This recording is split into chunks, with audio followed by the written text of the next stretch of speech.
Salut YouTube, ici Guy pour une nouvelle vidéo et aujourd'hui on se retrouve à Paul Sabatier qui est la fac durant laquelle j'ai passé mes 3 dernières années d'études. Et si je me suis mis là, c'est pas pour une raison, c'est pas pour rien, c'est parce que justement j'avais envie de discuter un petit peu tranquillement avec vous et bien de mon parcours, de mes études, parce que vous avez été super nombreux à m'en parler, à me poser plein de questions, que ça soit par des messages privés sur Facebook, que ça soit sur Twitter ou même dans les commentaires YouTube. Il y en a pas mal parmi vous qui sont au collège, au lycée, qui ont plein d'interrogations en fait sur l'informatique et comment bosser plus tard dans l'informatique. C'est un domaine qui est super vaste.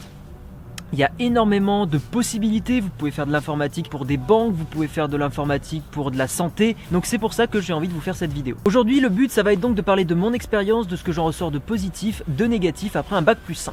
Si on revient un petit peu à la base, je pense que ma passion de l'informatique s'est développée quand j'étais petit. En fait, mon beau-papa me faisait jouer à beaucoup de jeux du genre Marine Malice, Pouce Pouce Sabloso, Adibou, et Adibou je pense qu'il y en a pas mal d'entre vous qui connaissent, notamment la génération des années 90. Et en fait, petit à petit, ça a éveillé ma curiosité, notamment au niveau de comment ça se passe quand on clique sur une icône, sur une image, pour que ça effectue une action. Cette curiosité, elle s'est un petit peu affinée au fur et à mesure des années qui passent, et par exemple, au collège, je sais que les cours que je préférais, c'était les cours de technologie, notamment je me rappelle d'un truc où il fallait préparer les feux de signalisation, c'est-à-dire gérer les feux rouges, les feux verts. Bon, c'était un exercice, mais c'était le genre de truc qui m'intéressait pas mal. Au niveau du lycée, il n'y avait pas trop de cours qui m'intéressaient vraiment et qui avaient un lien direct avec l'informatique. Bon, à part les maths, mais on en reparlera un petit peu plus tard. Mais par contre, c'était en dehors du lycée que je regardais un petit peu le site du zéro, qui aujourd'hui s'appelle Open Classroom. Et c'est là où j'ai commencé à faire les premiers tutos pour apprendre le C, le C++, faire le jeu du plus ou du moins, que certains parmi vous doivent connaître. Et c'est à ce moment-là que j'ai commencé à toucher à mes premières lignes de code. Donc je devais avoir 15-16 ans à peu près, quand j'ai vraiment commencé à m'y intéresser un petit peu plus en profondeur, on va dire. Une info que je vais donner maintenant et qui va intéresser beaucoup de gens qui sont en train de s'inscrire sur Admission Post-Bac, c'est ma moyenne au lycée. Alors je sais que j'ai la tête du premier de la classe, les petites lunettes, la petite coupe comme ça, bon, je sais que j'ai cette tête-là, j'ai peut-être cette image-là, mais en tout cas, sachez que au lycée, je tournais entre 10 et 12 de moyenne. Alors peut-être certains, ça va les étonner, mais je vous assure que c'est vrai. Au collège, j'avais toujours à peu près des facilités, donc j'arrivais à peu près à gérer les cours sans trop bosser. Mais par contre, au niveau du lycée, en fait, j'ai pas pris l'habitude de bosser sérieusement. Et ça s'est un petit peu retourné contre moi.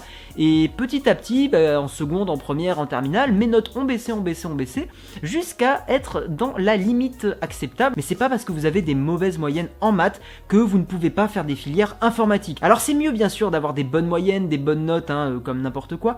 Mais encore une fois, rien n'est bloquant. Et vous pouvez très bien être un excellent développeur en n'ayant pas forcément des bonnes notes en maths. Je vous l'assure. À la fin du lycée, je pense que j'étais comme vous, c'est-à-dire dans le flou le plus total. Il y a plein de possibilités, on entend IUT, BTS, prépa, école d'ingénieur, prépa intégrée, blablabla. Il y a 300 000 possibilités et on est complètement perdu. Alors moi en fait, un petit peu par hasard, j'avais pas mal de personnes qui m'avaient fait des retours plutôt positifs sur les IUT informatiques en me disant que c'était des bonnes formations, que c'était pas aussi dur que des prépas, parce que ça c'est quelque chose qui me faisait un petit peu peur. J'avais pas envie de passer tout simplement mes 2 premières années après le lycée à avoir un rythme de travail ultra soutenu. J'avais quand même envie de continuer à avoir un petit peu mes projets perso, notamment à l'époque j'avais mon ancienne chaîne YouTube. Donc voilà, l'IUT informatique, j'avais eu des bons retours, ça me paraissait intéressant, ça avait l'air d'être à peu près dans de l'informatique un petit peu générale, mais qui apprend quand même d'autres bases, notamment de la com, de l'anglais, c'est les 2 matières que j'ai préférées en dehors des matières informatiques.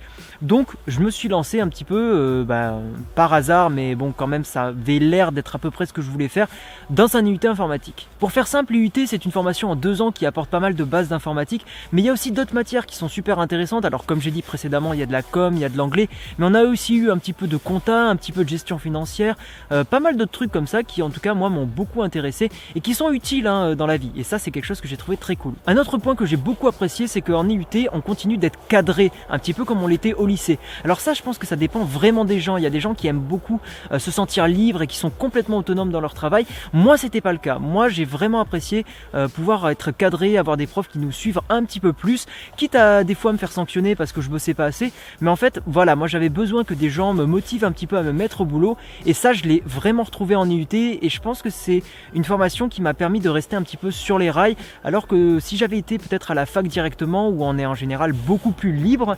merci la moto, où on est en général un petit peu plus lâché dans la nature, et bien je pense que j'aurais eu beaucoup plus de mal à garder le rythme. Je vais pas vous mentir, ça caille de ouf, donc j'espère pouvoir terminer cette vidéo.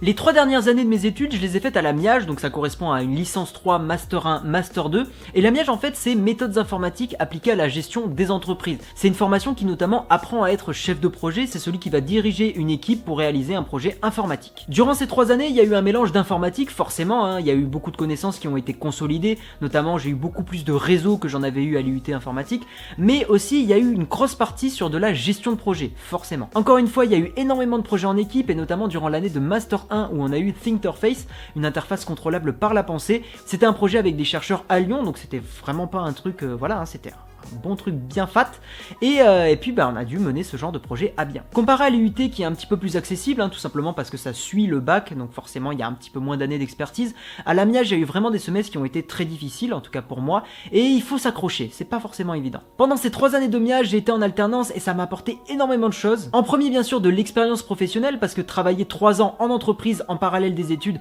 ça fait connaître, ça fait découvrir le monde du travail, ça apprend des méthodes de travail, et c'est vraiment super important et intéressant et enrichissant. Ça apporte de la rigueur forcément parce que vous allez avoir des comptes à rendre en plus de vos professeurs à vos managers, à vos chefs de projet. Ça apporte aussi une sécurité financière parce que moi j'ai été payé 1400 € par mois à 21 ans. Donc ça permet de prendre son appart, de vraiment prendre son indépendance.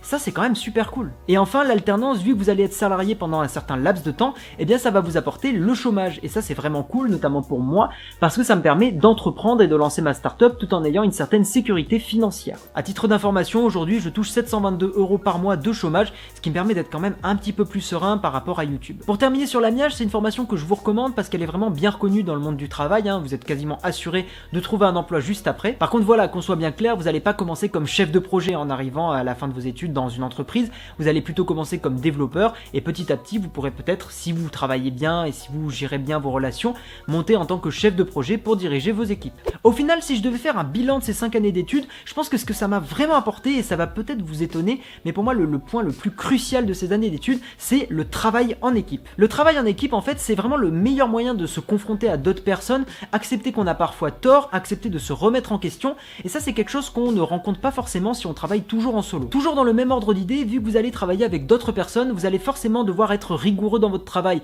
Si vous avez par exemple une deadline à laquelle vous devez rendre un projet, rendre un truc, vous allez devoir être sérieux dans votre travail. Vous pouvez pas faire n'importe quoi, tout simplement parce que d'autres personnes comptent sur vous. Maintenant, si je devais parler un petit peu plus de ce que je regrette durant ces années, c'est que je pense que j'ai pas du tout assez bossé. Je vais être honnête avec vous, je me suis foutu très souvent dans la merde parce que je révisais vraiment trop au dernier moment. Alors c'est le genre de conseil qu'on vous donne, hein, vous avez dû l'entendre déjà, hein, révise petit à petit tes leçons et tout ça. Puis bon, moi je disais oui, c'est vrai, il faut le faire, et puis je le faisais pas, hein. Mais si aujourd'hui vous arrivez à vous motiver et à faire vraiment des petites révisions régulières, relire vos leçons et tout ça, c'est vrai que ça aide, et en fait c'est presque indispensable quand vous atteignez un certain niveau, notamment en Master 1, Master 2, parce que ça vous évite vraiment des gros soucis, avoir des matières à rattraper, et ça c'est des choses que je vous souhaite pas particulièrement. Après au niveau des cours, parce que c'est une question qu'on risque de me poser, oui forcément durant 5 années d'études il y a des cours qui vont moins vous intéresser, il y a même des cours qui vous seront pas du tout utiles, mais si je devais faire quand même un bilan global, je pense que tout est bon à prendre. Il y a par exemple il y a des cours de compta, moi j'ai toujours vraiment détesté ces cours là, et j'ai rarement eu des très bonnes notes là-dedans. Mais avec du recul, il y a quelques notions qui me sont restées un petit peu en tête et que aujourd'hui je retrouve dans ma startup ou même sur YouTube, hein, quand je fais des comptes, je les retrouve et je me dis quand même c'était pas si inutile que ça. Gardez en tête qu'en fait tout peut être intéressant, alors pas forcément à court terme, mais à long terme, en général c'est le cas. Pour conclure la vidéo, si je devais résumer un petit peu mes conseils d'orientation, donc pour tous ceux qui sont en train de s'inscrire sur Admission Post-Bac, faites au moins 2 ans d'études, en tout cas c'est un avis personnel, et par exemple un IUT informatique c'est bien et c'est solide. Vous aurez des bonnes bases en informatique, et si vous voulez rentrer un petit peu rapidement sur le marché du travail, vous enchaînez sur une licence professionnelle, hein, vous demandez à des conseillers d'orientation, ils vont très bien vous orienter, et à ce moment-là, si vous n'avez pas sauté ou redoublé de classe, vous devriez avoir à peu près 21-22 ans en arrivant sur le marché du travail. Autre conseil, faites de l'alternance, et non, ce n'est pas discutable, vous devez en faire. Ça apporte de l'expérience professionnelle, de la rigueur, un salaire, de l'indépendance, que du bon. Alors oui, peut-être vous aurez un petit peu moins de vacances, mais honnêtement, je vous assure que l'expérience pro et le salaire font beaucoup plus plaisir, et sur un CV, ça passe beaucoup mieux ensuite. Et si vraiment les études, ça vous plaît pas, rester assis pendant des heures, c'est pas votre truc, sachez qu'on peut très bien se débrouiller dans la vie sans études. Je vous invite vraiment à aller voir la vidéo d'Harddisk qui parle de son parcours, qui lui a très bien réussi dans la vie en général, et qui n'a fait absolument aucune étude. Ce qui est cool dans sa vidéo, c'est qu'il montre que c'est tout à fait possible de s'en sortir. Vous avez plein de tutos sur le net pour apprendre à programmer, hein, donc notamment Open Classroom, et Et dans un domaine comme l'informatique, pour le coup, il y a vraiment moyen d'être autodidacte. Et je pense qu'au final, pour le coup, c'est même pas deux visions qui s'opposent, c'est juste selon vos préférences, vos envies, qu'est-ce que vous avez envie de faire. Moi, personnellement, avec du recul, je trouve que 2 ans d'études à un IUT informatique, c'est bien, ça apporte des bases, mais encore une fois, si c'est pas votre truc, ne vous forcez pas parce que vous allez juste vous faire chier, pas vous investir à fond dans vos études et vous allez juste perdre du temps. Voilà, je vous remercie d'avoir regardé cette vidéo. Si elle vous a plu, si elle vous a intéressé, n'oubliez pas le petit pouce bleu, ça permet d'être référencé dans YouTube, tout ça. N'hésitez pas à me dire en commentaire si ce genre de vidéo vous a aidé ou vous a aiguillé pour la suite, si vous êtes par exemple en terminale et que vous devez faire vos choix. Vous pourrez retrouver mes précédentes vidéos qui devraient apparaître sur l'écran et vous pouvez vous abonner en cliquant sur mon logo. Moi je vous dis à la prochaine, ciao tout le monde.